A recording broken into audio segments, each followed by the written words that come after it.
Okay, it looks like we're on air. I'll come around here where the camera can see me and a little bit easier. Welcome. I'd like to say this is the home of it's the world's largest concentration of brands because of Walmart being here.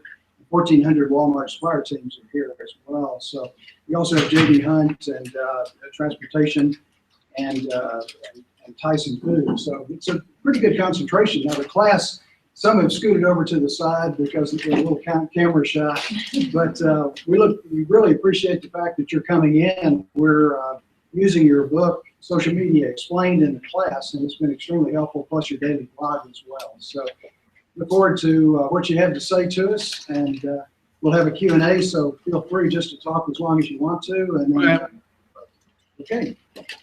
Well, I thought, maybe I would just talk for about 30 minutes, and I'm just getting over a cold, so hopefully my my voice will hold on.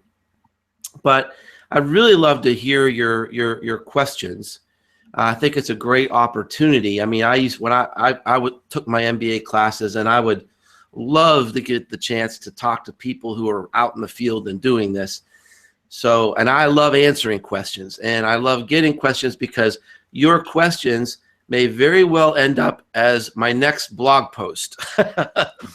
I'm so happy and fortunate that there are more than 50 universities who use my books in their classes.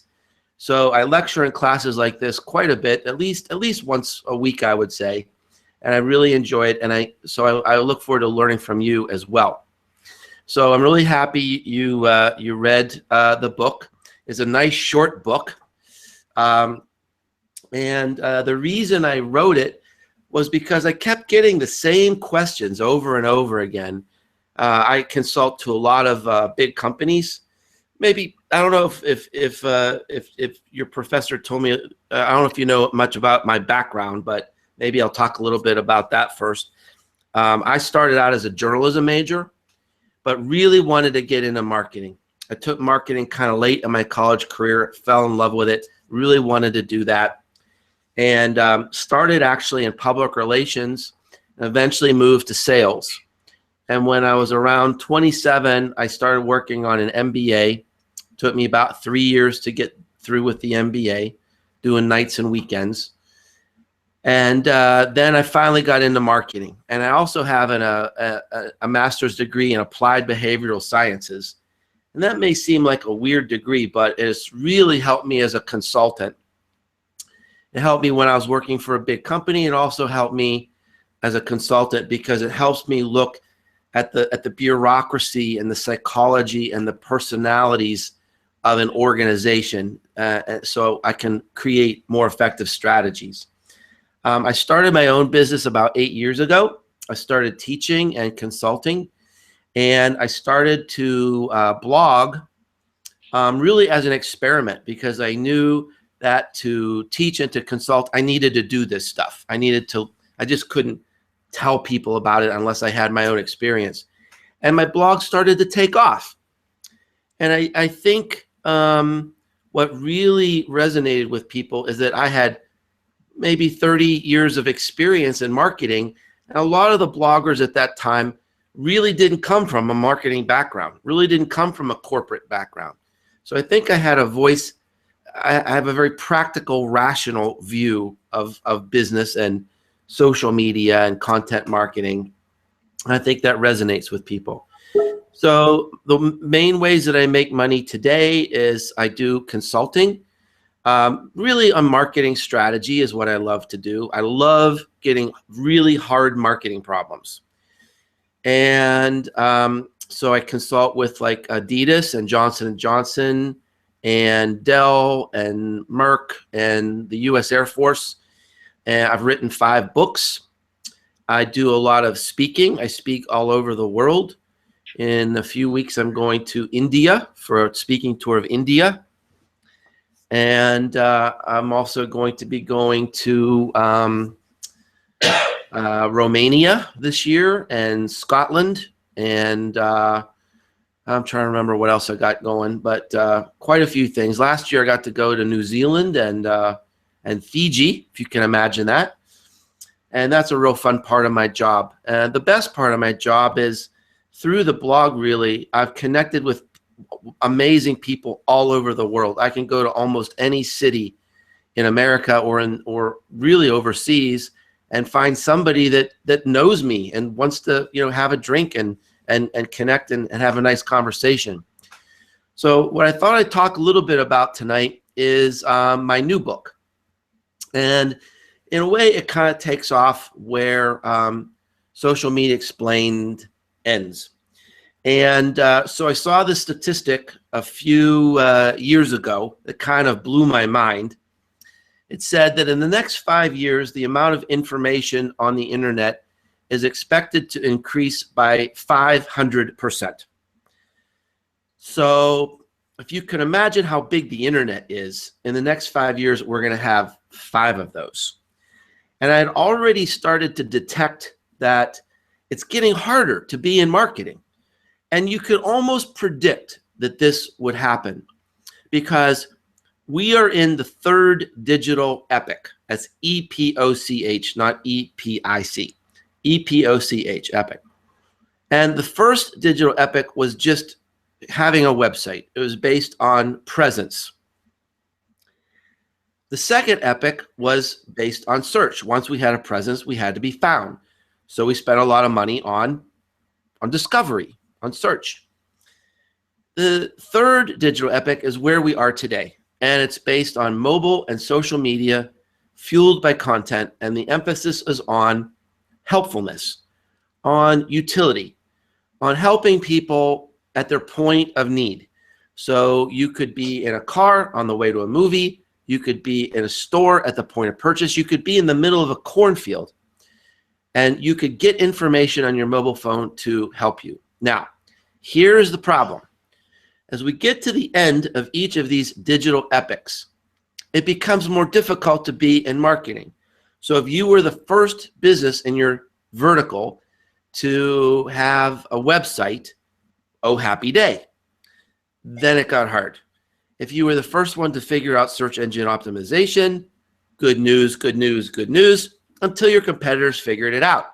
Then it got more expensive to get those keywords. The same thing is happening now with the third epoch, where we're getting into a mature phase where people have figured out social media. Businesses have figured out content, and they're flooding the internet with more and more and more content. There's all kinds of crazy statistics. Like there's the same amount of information created in the last 2 years that equal all the information created in the human race for all of history. Is that true? I don't know. I make up about 56.6% of my statistics anyway. But it's kind of true, or it feels true, that there's so much information out there, it just seems overwhelming. So for the last 2 years, I have been obsessed with this idea. What do we do? I'm a marketing strategy person. And it's getting more difficult, more expensive, more time consuming to get our content to stand out today. One piece of evidence that shows very clearly what I'm talking about is something called organic reach on Facebook. Let me do a process check. Can everybody hear me okay? The screen kind of froze. Can you guys hear me okay? I'm getting no response.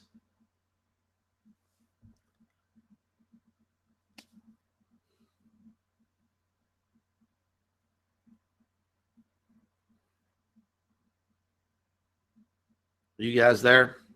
Jim?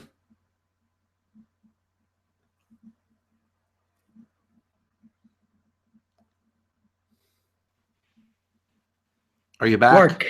Okay. Yes, I'm sorry about that. We died. So go ahead. You're talking about the epics and the content. Okay, so what was the last thing you heard? Making up your statistics. Making up your statistics. Making up my statistics. Okay, well, at least I got the joke in. See, I was wondering I was wondering, see, I didn't hear any laughter. That must have been when you died, because everybody laughs at that. I'm thinking, oh my gosh, nobody laughed at my joke. I'm failing tonight. But now it makes sense. You guys got cut off. Ha ha. Okay, so, all right. So there's all this flood of content coming onto the web. And it's getting harder and harder to be in marketing. And one piece of evidence to illustrate this problem is something called organic reach on Facebook. Raise your hand if you know what that is. Organic reach. Okay, so I'll tell you what it is. So organic reach means of the people who follow you on Facebook, what percent see your content without promotion? So a few years ago, say 2011, that number was about 30%, a little bit under. So you could say if you publish something as a brand or a company or a business, about 30% of your followers would see it. Today, that number is about 2% on average.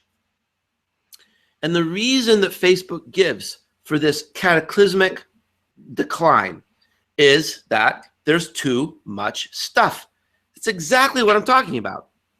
On average, a user of Facebook can see 1,500 stories a day. It's just too much.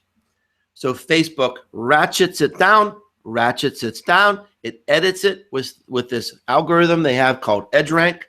And who's going to be hurt first? Businesses and brands. So we have to start thinking about what can we do differently? What is the strategy for a business to stand out in the face of this overwhelming content? So what I came up with is the real focus must not just be on the content or your audience. We're missing something, and this is ignition. The content has to move. The economic value of whatever you publish on social media is exactly zero unless people see it and share it. So this suggests we have to figure out, why do people share content? Why? Where do they do it? How do they do it? Why do they do it? Now, this is different than a like. When you like something, you kind of wave at it. But when you share content, this has very powerful economic benefits. Number one, I'm referring to real statistics that I didn't make up. This is from research done by the New York Times, probably the best content marketing research ever done in 2013.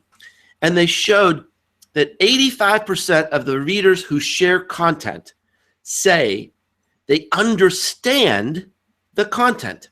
They understand the company and the message and the product in the content. The act of sharing creates advocacy. Very, very powerful. Here's another statistic. 70% of the people in this research said that their purchasing decision is affected by something they see shared on the web. And I think that number is just the tip of the iceberg, because as the millennials come in and become the major consumers in our economy, this is a generation that doesn't trust anybody. They don't trust companies. They don't trust brands, but they do trust messages shared on the web. They'll trust a message or a review from a stranger before they'll trust me or you and our company. So again, the focus must be on this act of sharing. Why do people share content? There are three big reasons. Number one, people share content because it's an extension of their self-identity. They want to look cool. They want to look funny. They want to look smart. They want to be relevant. So they share content to help support that. The second reason people share content is as an act of kindness and generosity. So it's difficult today to do something in this world that can help people some little way every day. But you can do that by sharing content. The third reason is quite interesting. It has nothing to do with the content at all, and everything to do with the person, the company, or the brand who created it. So in my book, I talk about every business has a brand. Every person in this room has a personal brand, but not everyone has a heroic brand, a brand that transcends the content, transcends SEO. I'll give you an example of how this kind of dawned on me. When I was starting out blogging, I was terrible. Didn't know what I was doing. Nobody was reading it. Nobody was sharing it. So I decided to study some bloggers who were doing this really, really well. So I started following this one guy, great guy, pioneering blogger. And one day he wrote this blog post that blew my mind. I'm going to recite for you the entire blog post. Here we go. If you give a presentation, please don't read your slides. I know how to read, so stop it, okay? That was the whole blog post. Now, here's what blew my mind. This blog post, which was not epic content, was tweeted more than 400 times. It received comments from 55 different individuals saying, "This is awesome. This is brilliant!" Exclamation, exclamation, exclamation. Now, I'm going to go way out on a limb here. This was not awesome and brilliant. Here I am writing epic content, working my heart out, and it's going nowhere. And this guy posts this dumb post, and it creates this social media firestorm. Why? The reason is because of him. It wasn't about the content. The content didn't get shared because it was great. The content got shared because people love this guy. They supported this guy. They believed this guy. They were going to share his content no matter what. So I researched this a lot in the book. I've got a whole chapter on this. This book is called The Content Code. And so I started interviewing some of these people who have these heroic brands. And I started hearing these themes come out. How do people get to that point? How can you get to that point? So here were a couple of things that I've learned. I'm just going to talk about 3 or 4 of those things. So what we're talking about now is how the branding in this world of overwhelming information density, in this world where we have to focus on the ignition of the content, not just publishing, but the ignition, branding is more important than ever. So in this world, what makes a great brand? Number 1, congruency. You don't confuse people. If you meet tonight, I'm the same person as tomorrow if you met me live or you saw me on a stage or you read my blog. There's congruency in my tone, my voice, my opinions, my values. Number 2 is these people have an incredible work ethic. They're consistent. They engage with their audience on a consistent basis. They exceed expectations. They give their audience everything they have. The third thing is all of these great leaders believed in something more than just their business. One person told me, I think to be a leader on the web, it starts by elevating others. I think this is especially important today. Again, with the research on the millennials, they're very altruistic. And I'm talking to you, being millennials, but I mean, they care about causes, and they want businesses to care about causes, and you can't fake it. And the last thing was, there was one word. I interviewed 51 people for the book. There was one word used by all 51 people. These are the giants of the web, the people who are creating the greatest content that gets shared the most. And here is the word: trust. I talked to this one lady. She's a PR professional in Washington, D.C. She shares every piece of content I write. And I said, why would you do this? What if I have a bad day? What if I'm wrong?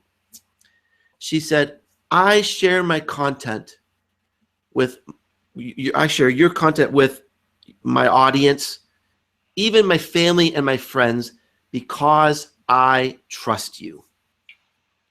You have never let me down.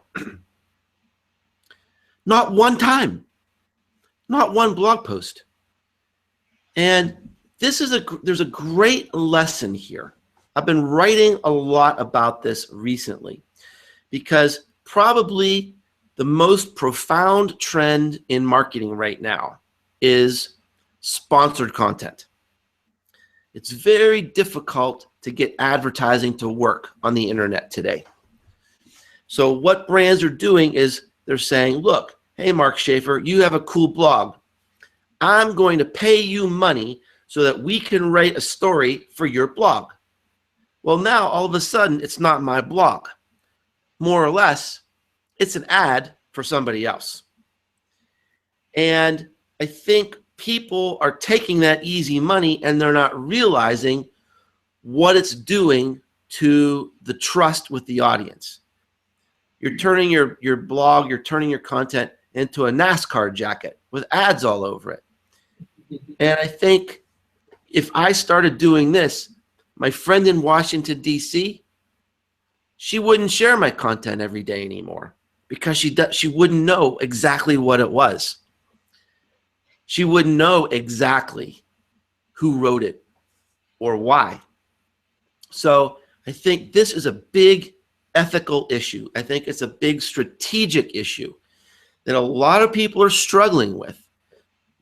When advertising doesn't work, all these brands, they want to work with these mommy bloggers. They want to work with the YouTube stars and the Vine stars. And what happens when you breach that trust? So there's actually 6 big elements in the content code, and we've only talked about one of them tonight. I'll talk about maybe one more, and then I'll have your questions. So let me go over real quickly what the 6 are. And if you've got a computer or a piece of paper, I want you to write these down in order, because there's something I want to show to you that's kind of funny. So the first one is branding. That's what we talked about. The last thing I'm going to talk about is number 2, which is audience. Number 3 is distribution and promotion. The next one is authority. What I mean by that, the authority of your site. The next one after that is social proof and social signals. Again, I don't have time to talk about all these, but if you have questions, I'd be happy to answer them. And the last one is shareability, meaning there's little tricks you can do, little best practices to make your content the most shareable. You can remove every obstacle to get the content to move. So if you're paying close attention, if you draw a circle around the first letter of these 6 things,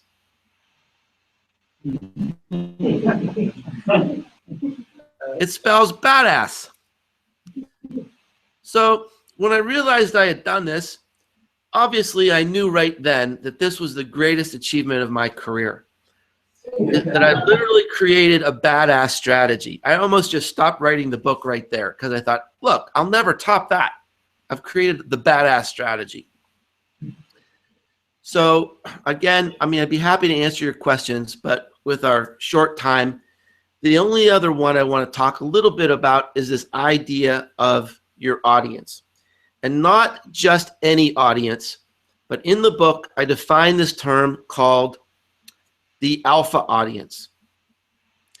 And what I mean by this is that if you look at the statistics and research, probably 2% or less of your fans on social media as a business share your content. So this is an elite group of people. Remember, this is driving these amazing economic benefits for your company. Now, I've been going around the world, giving this talk, talking about the book, and I've met with a lot of companies, and I've asked all these companies, do you know who is sharing your content the most? And the answer is no, every single time. So it kind of blows my mind that this is the bedrock of your business. These are the people who are making your marketing go. These are the advocates. And it shows that the advocates are creating 8 times more sales than other consumers because they're sharing your content. And you don't know who these people are? You got to be kidding me. So this is another interesting idea, an interesting strategy that I think can create real competitive advantage in this era of incredible information density. Let's find the people who are doing the sharing.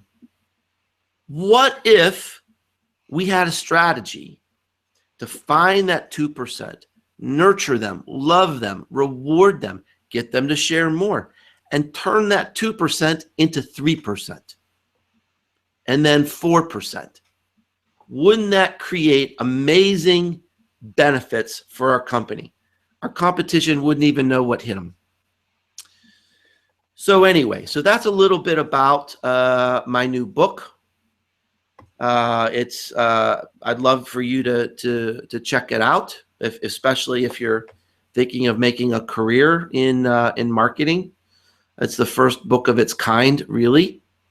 And I learned yesterday it's going to be translated into Chinese. So I don't even know what that really means, but I guess the Chinese will be looking at, I don't know. Do they even know what badass means? It remains to be seen. They could be totally confused. I might have to explain the joke. So anyway, so thanks for listening to me, and I'd be happy to just hang out with you guys and answer some questions. Could be on anything that's on your mind. Marcus, Jim, I've got a question about the heroic brands, and really the question is how dangerous are niche brands for the established brands if companies are still being run as 20th century companies and not getting enough engagement? Are they going to start getting chipped away at by the Lilliputians of the small brands that know how to engage and are passionate about their product? Well, I think it depends. I'm not the kind of marketing person that thinks social media is a hammer and every problem is a nail. That everything can be solved with social media and engagement. Engagement can be very difficult. It can be very expensive. I think what we have to look at and this is one of the things I covered briefly in Social Media Explained, is how conversational is the brand? Where is your company on the scale of the conversation hierarchy? So if you work for Disney or McDonald's or Nike, people are talking about you all the time. You better be huge on social media. If you work for a waste hauling company, if you are, working for somebody mining coal or harvesting corn, I'm not saying you shouldn't be on social media, but it may not be at the top of your hit parade. So I think there are a lot of factors that have to go into, look, social media is just one tool. Where should we invest? If you make ladders, if you're a company that makes ladders, are you going to sell more ladders by trying to create community around your ladders and have a community manager? Or are you going to sell more ladders by having a little dispenser at the point of sale that gives you a coupon? That's probably going to sell more ladders. So I think the thing that concerns me, and I think what you're hinting at here, Jim, is that there are so many companies who are still asleep at the wheel on this stuff. I mean, it's amazing to me that social media, it's a fairly mature idea by now. We've been at it 5 or 6 years, and there's still a lot of companies that call me up every single week and say, can you help me understand social media? Can you help me understand? And there's a lot of companies out there, and I would say most companies out there, they don't really understand what they're doing, and they're just checking a box. They're just kind of posting content. It's not doing anything. It's not going anywhere. And they're putting a lot of money into this. And at some point, they're going to look at this and say, why are we spending all this money? How do we connect the dots here? Is this doing anything for our business? And I think there's a real risk that some of this could go away. I've got some other questions, but let's open it up for you guys. What would you like to ask?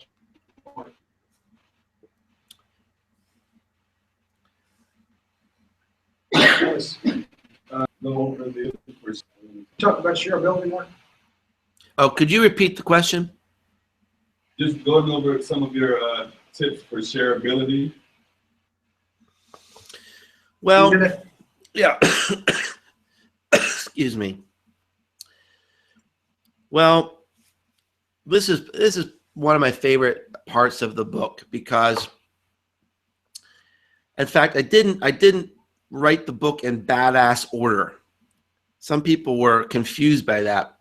And the reason is I put shareability first, because I'm smart enough to know most people aren't going to read the whole book. And if they only read one chapter, that's the chapter I want them to read, because there's so many good ideas in there to help get people, to help them be more successful with getting their content to move. So there are things like, there's discussions about the most important part of your content isn't the content, it's the headline. So how do you write a great headline? There are actually little algorithms. You can cut and paste your headline and it'll grade it. And so if you get a higher score, you're writing better headlines. And if you're writing better headlines, there's a better chance it's going to move. So I see so many blog posts that are like, Twitter tips part 5. Who's going to read that? You know, that's something that's been written 1,000 times. And I'm kind of bothered that it's part 5. I didn't read the first 4, so I might feel kind of lost. It's a terrible headline. But I would read a blog post that said, how Twitter saved my wedding. Why Twitter brings me joy each day. How Twitter ruined my relationships. That's interesting. So there's an art and a science to headlines. there's things in the book around content length. Research shows that longer content gets shared more than shorter content. And the reason is because when people read something that's long, they're more invested in it. So they want to share it almost like it's an achievement. Look, I read this. I'm smart. So this has been research that's been duplicated several different places, and it's pretty overwhelming evidence that blog posts, like around 2,000 words get shared more often than shorter blog posts. Let's see, what else do I have in there?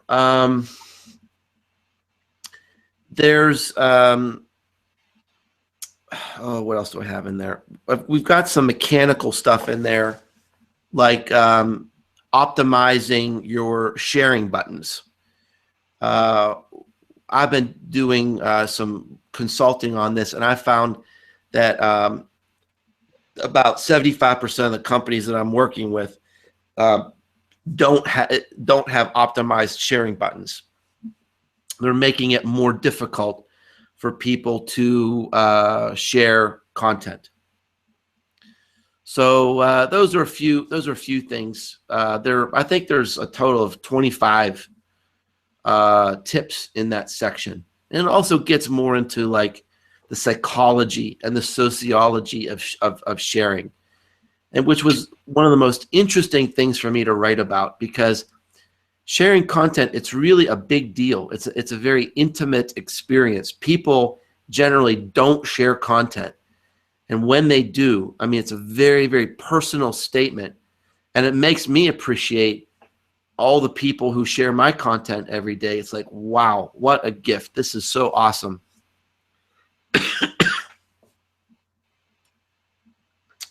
What else you got for me, Arkansas? I have a question. My name is Haley, and I work at Walmart in the marketing department. And as just a house of brands, and we sell everything from rotisserie chicken to ladders. And so sometimes I feel like we get caught up in talking about so much that our message gets super complex for the customer. How do you suggest brands like Walmart and retailers that sell multiple brands in their portfolio simplify their message? Well, so you said, did you, I couldn't hear all of it. Did you say you work for Walmart? I currently work at Walmart. Okay. Well, I love what Walmart does. I wrote a blog post, it was about 9 months ago, I want to say, about the top company blogs in the world. And Walmart is one of them. And the reason I love Walmart's blog is it very, very effectively shows the human side of the company. It's not all about products. It's not about ladders and chicken. It's about veterans. It's about people who love what they do. It's about people who do extraordinary things to help their customers. I love that blog. And it makes me love Walmart, because I'll back up a step. I wrote a book a couple years ago called Return on Influence, and I got to interview this amazing guy. He's the foremost authority on influence and power in the world, Dr. Robert Cialdini. At the end of the interview, I asked him, Dr. Cialdini, in this crazy, noisy world, how does somebody stand out? How do you stand out today? And he said something so simple and so profound. And every day I recognize how true it is. He said, be more human. And I think that's the killer app. Doesn't really matter what they throw at you. And the most human company, I think, will win. That's how I started the book, talking about how we connected with people, even back in medieval times, is because we knew the people. We knew their families. We went to church with them. And today, there's these big multinational companies with thousands of products and selling all over the world. But Walmart shows itself. It shows its colors. It shows that it cares. And I mean, I really don't think you can fake that. Maybe you can, but maybe they've got just really good PR people there or something. But I mean, I love what they're doing. And I think that's really the answer, is that people, I mean, they love deals and they love coupons. I mean, and they always will. But there was this research that showed, I want to say, on average, I'm trying to remember what the number is, but I think on average, people follow on social media 7 or 8 brands. And the number one reason why they follow a brand on social media is because they love the brand. They love the brand. Number 2 is deals. Number 3 is learning about new products. They love it. There's this emotional connection. And it's hard to build an emotional connection with a logo or a slogan or a deal. You know, we spend all this money on search engine optimization. You can trick people into clicking a link. You can't trick them into sharing it. You got to do the work. You got to build that emotional connection between you and the content and your people. And that's what Walmart is doing almost better than anybody. So that's where my focus would be, is the people working in the stores, the people who are traveling around the world buying this stuff. I think that's fascinating. And you know, the relentless pursuit of quality and all the stuff that you're doing on e-commerce, which is so amazing. Those are the stories that are going to make people love Walmart, not 2 cents off on a rotisserie chicken.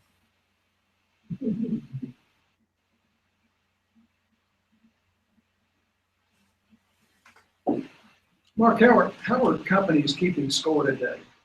You know, you see on Facebook, for instance, a lot of likes on Coke and people like that. But I get the feeling that a lot of those are being kept, and the way the score was kept were really events that they had some kind of a campaign, and then people came in, they liked them, and then they went away. They don't follow them at all.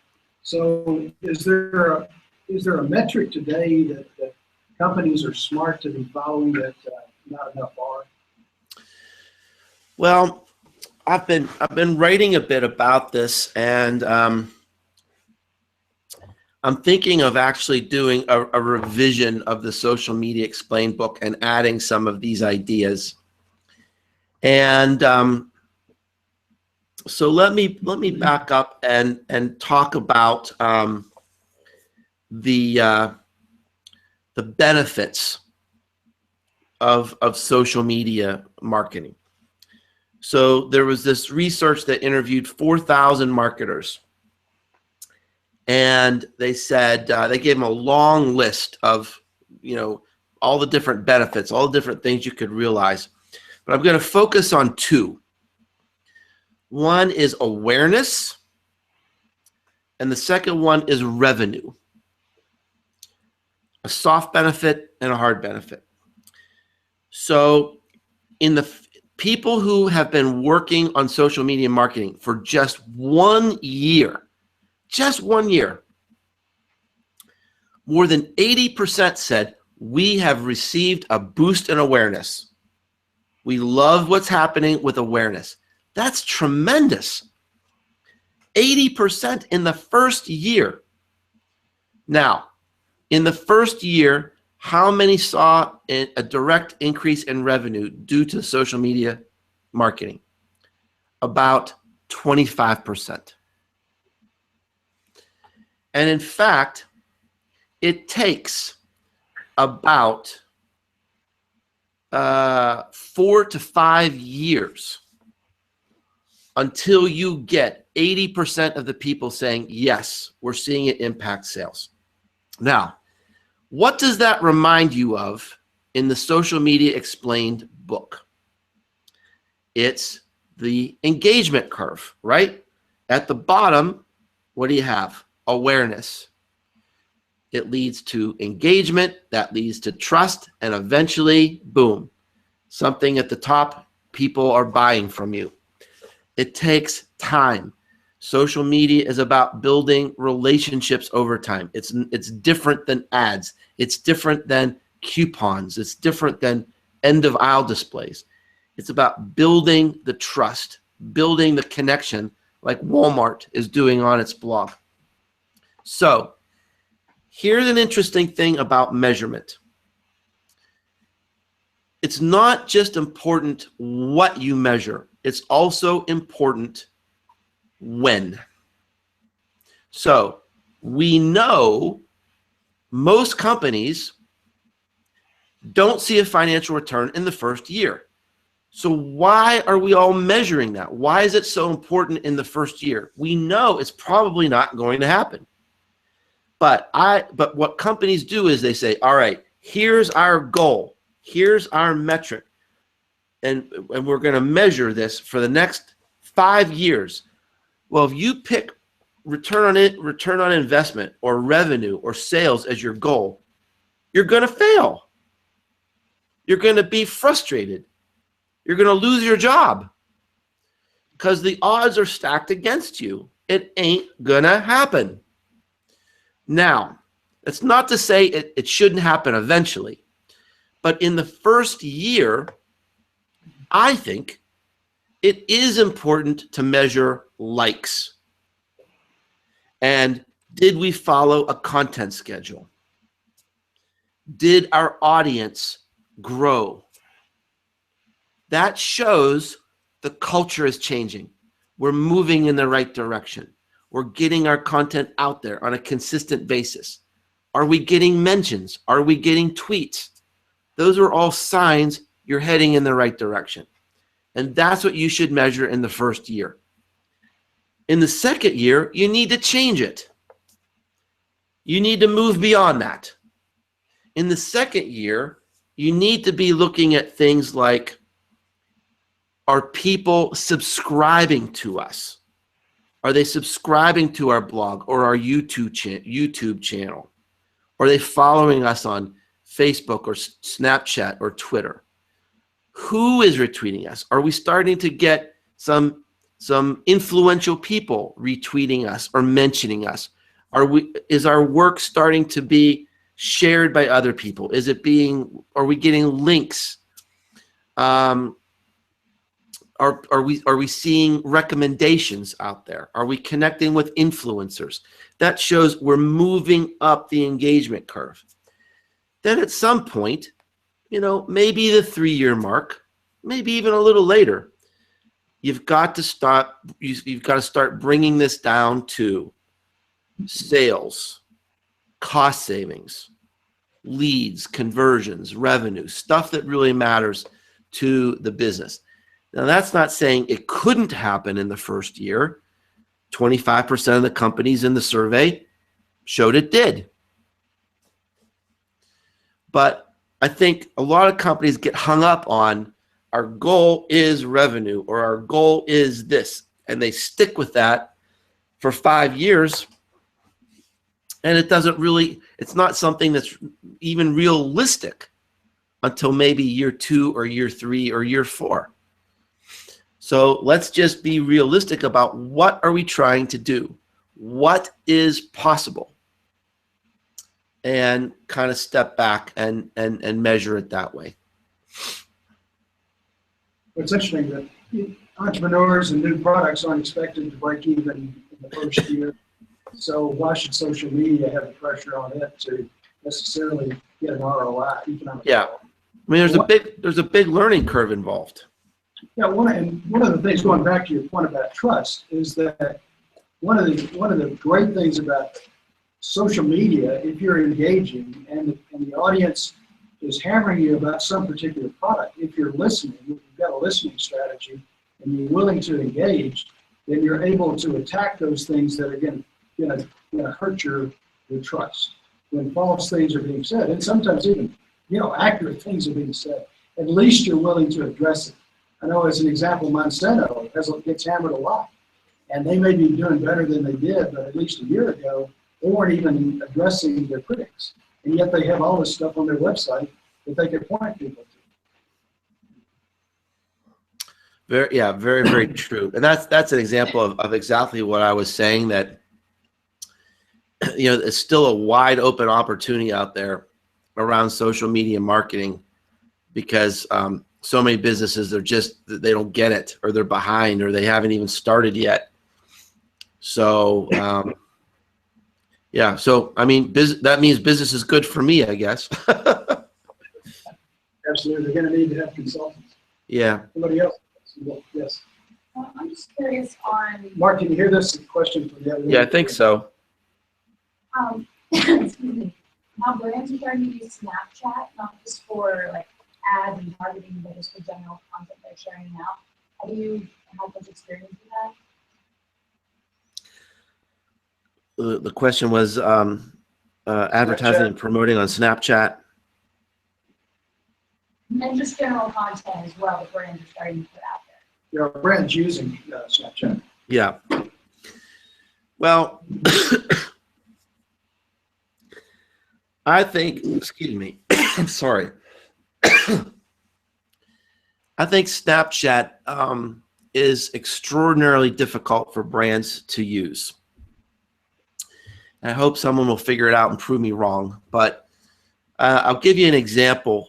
Disney did a Snapchat campaign earlier this year.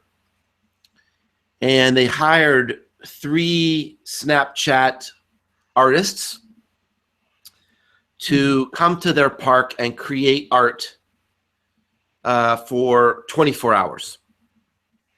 So these Snapchat artists were very popular, and they had huge followings.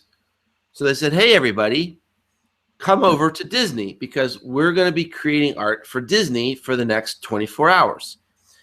So they brought this whole audience, this big audience, over to Disney, and people created this art for 24 hours. This is art that essentially evaporates, and there's no way you put this investment in the content. You can't really use it again. You can't really repurpose it. And the result was, after this event, paying these artists for a day, Disney got 50,000 new followers on Snapchat. But then the question is, now what? Now what do you do? So you've attracted this group of people who are in the Snapchat culture. How do you maintain this dialogue? How do you sustain this cool factor and keep creating this art and these stories that basically evaporate to nurture and grow that audience? So I mean, it's a hot platform. But and I know companies are out there, they're putting out deals, they're putting out coupons. I mean, that's very popular. I think brands that are very visual, like National Geographic, or I saw a case study where a PBS station that does documentaries was doing some stuff on Snapchat. They're actually creating little like Snapchat documentaries, which I thought was quite inventive. Is it working? I don't know. I'm not sure. But I think part of the appeal of Snapchat is that it is difficult for brands to go in there and ruin the experience. I think it's kind of like, like a secret club where people, go in and, you see this art and you see this cool stuff, and, it's hard for brands to really infiltrate like they did on the other social media platforms. I think that's part of the appeal, that it is difficult for them to connect on that platform. So for the person that asked the question, what do you think? What's your judgment about it? I think the whole thing's pretty weird. I was sitting here recently where P&G had done some geo-targeting with their ads, and with that I can see it. Hillary Clinton has done some interesting things with her campaign with it. But I kind of see it as a tough equity builder over time for a lot of brands. You can't share meaningful, useful content because it's not there long enough. Yeah. You share funny content, that's great, but that doesn't necessarily tie back to your brand. Yeah. It seems really rocky to me. Yeah. Well, I mean, it's huge. I think I saw that the volume it's bigger than Twitter now. So you can't really ignore it. Or maybe you can. You got to go where your audience is, go where the people are, but you can't spam them. You've got to create something very fun and useful and entertaining and human, and it's hard to sustain that. How about in the question of CSR, corporate social responsibility, and support of NGOs and nonprofit causes? How should brands use their social media to promote what they're doing in sponsorship without going over the top and causing a backlash? That there's, is it something that companies are doing enough of? We've got a project right now working on to try to create greater awareness for the nonprofits by working with the brands to be able to spread the content. Yeah. So what are you seeing out there in that area?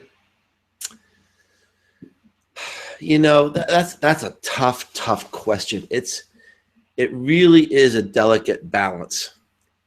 I used to work very closely with this company that is a major polluter. And it's not that they're bad guys. It's not that they're bad. It's a bad company or it's a terrible product or process. It's just the nature of their business. The technology is just at such a place, it just creates a lot of pollution. So they're working very hard, but the fact of the matter is they're one of the biggest polluters in the world. So, but if you look at their website, they've got, pictures of snowfields and like whales jumping out of the water, and the whole thing is about all their eco-friendly, initiatives because they're recycling cans in the lunchroom or something like this. But that's called greenwashing. Okay, so I mean, I think that a lot of people have an instinct where if they see big companies, all of a sudden they're being charitable about something. You kind of approach that with suspicion. I think it gets back to exactly what I was talking about earlier as far as some of these foundational principles of the heroic brand. And this idea of being congruent is, just don't start doing something just because you're afraid of getting into trouble or because you need to, lobby some senator so you're creating some charity in their state or something. You need to be consistent. You need to be congruent. You need to build trust. You need to, show that you believe in something greater than making money. And those are the things you need to start working on right now before some trouble hits and you need to put a picture of a whale on your website. So it really is a delicate balance. I'm not sure if that answered your question or not. If it didn't, give me something more specific and I'd be happy to think about it. Okay, we'll pull that for another time. Any other questions? I've got one last one, and then we'll let Mark go. Mark, you do a good blog, and I'm curious about a podcast rather, and you blog too, but to a podcast, I'm curious about what effect that's had for you. Should companies look at podcasting, and why audio rather than video? Well, podcasting is growing very, very rapidly for two reasons. Number one is that everybody has a smartphone now, and you're basically carrying a radio station in your pocket. And people haven't really thought about it that way, but they're starting to think about it that way. The second reason that podcasting is growing so quickly is that it's been an underserved learning channel. So people can learn by reading, or by viewing, or by doing, or by listening. So we've had video and we've had blogs, but we really haven't had, for people who like to learn and listen, that's been underserved. So we've had a great amount of growth. My podcast it has become huge, and I'm beginning to wonder if it's even bigger than the blog now. Last year, every year when I go to South by Southwest, it's a big interactive conference in Austin, Texas. They've got, I don't know, 30,000 people there. I'll walk down the halls and people will say, "Oh, Mark, I love reading your blog," or "I love reading your books." This year, for the first time, every single person said, "I love your podcast." And it's growing and growing and growing. And here's one of the reasons why this is important for brands. We have sponsors on our podcast. And we talk about our sponsors because we know them and we believe in them. So how are people trying to get their word out today? Advertising, right? Advertising on websites, advertising on the internet. Well, there's this little thing going on called ad blocking. 1/3 of all internet users block ads. They don't even see company ads anymore. So ads are becoming less and less and less and less effective.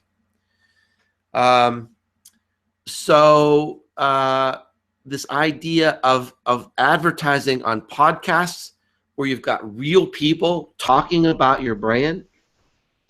Hey, Mark.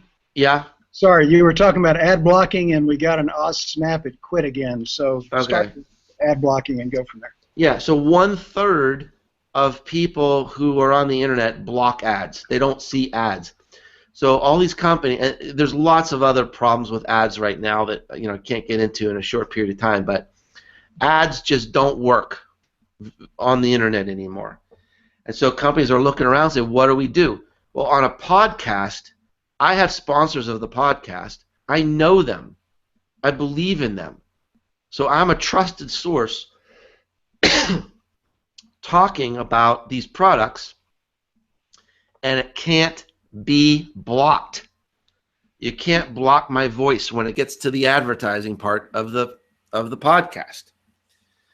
So I can't completely explain it, but my podcast is probably it's like tripled in the last 3 months, I think.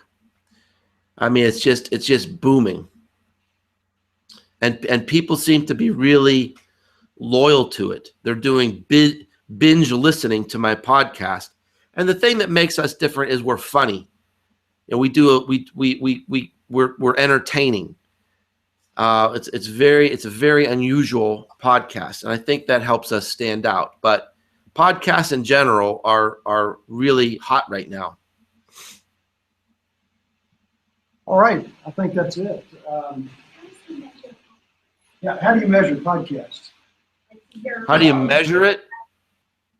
Yeah, by subscribers. Subscribers? Yeah, well, it's the metrics on podcasts aren't very good right now, but the main metric is downloads. How many people listen to each episode? Well, the thing I found out about podcasts that's great is that I can listen to it while I'm preparing and then eating lunch. So it's Right. very convenient medium for that. Yeah. Mark, Yep. Thanks very much. We really appreciate it. Thanks, everyone. Thanks, Mark. Go back and write some more. I'm sure you got a million things to research and write All right. tonight. Thanks, everyone.